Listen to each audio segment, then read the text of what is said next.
Brilyante ng lupa.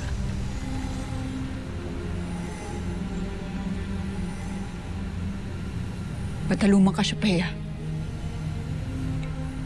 Hinihiling ko na bigyan niyo ako ng higit na kalakasan at kapangyarihan upang mapagaling ang aking anak na si Terra.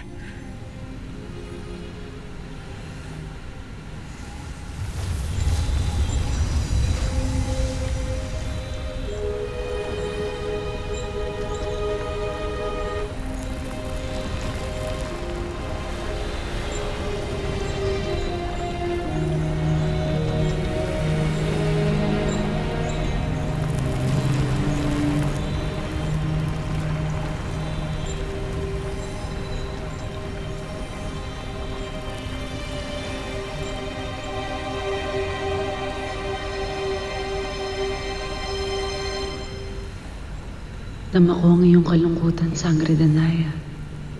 Ngunit patid mong nagagawa lamang nating pagalingin ang nabubuhay. Buhay ang aking anak. Nakahiwalay na ang kanyang iftre sa kanyang katawan.